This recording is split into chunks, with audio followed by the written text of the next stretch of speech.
ابو القاسم جنید رحمہ اللہ فرماتے ہیں کہ میں نے ایک رات شیطان کو دیکھا اور وہ برہنہ حالت میں ہے۔ میں نے جب اس کو دیکھا تو میں نے اس سے کہا تجھے انسانوں سے شرم نہیں آتی؟ تو برہنہ ہے، تجھے کوئی شرم نہیں آتی؟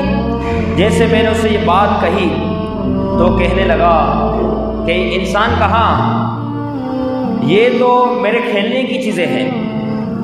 اچھا کس طرح کھیلتا ہے؟ تو شیطان کہتا ہے جس طریقے سے لڑکے گیند سے کھیلتے ہیں میں ان سے کھیلتا ہوں، اگر یہ گیند نہ ہوتی میرے لیے تو میں ان سے کبھی کھیلتا نہیں۔ اب یہی حقیقت ہے کہ شیطان انسان سے اس طرح کھیلتا ہے کہ کبھی اسے سنیما گھروں میں پھینک دیتا ہے، کبھی اسے عیاش و فحاشی اور یعنی کی جگہ پر پھینک دیتا ہے، کبھی اسے گندی گندی جگہوں پہ ڈال دیتا ہے، کبھی کہاں تو کبھی کہاں۔ شیطان انہیں نفسانی خواہشات کے تحت ان کے ساتھ کھیلتا ہے اور انہیں بری بری جگہوں پہ پھینکتا جاتا ہے، اور یہی بات وہ شیطان کہہ رہا ہے کہ یہ میری گیند تو ہے جس سے میں کھیل رہا ہوں، اگر میری گیند نہ ہوتی تو میں ان سے کبھی نہیں کھیلتا۔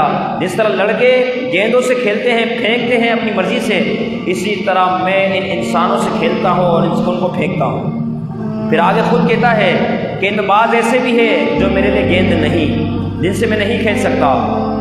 ابو القاسم جنید رحمہ اللہ فرمانے لگے بتا وہ کون ہے؟ تو شیطان ابلیس کہتا ہے وہ ہے جو در حقیقت مسجدوں میں ہوتے ہیں، وہ مسجد میں ہیں اور ساتھ ہی ساتھ رب کی رضا کے لیے خوف خدا رکھتے ہوئے، تقوی اور پرہیزگاری رکھتے ہوئے رب کی عبادت کرتے ہیں۔ شیطان کہتا ہے میں ان سے نہیں کھیل سکتا،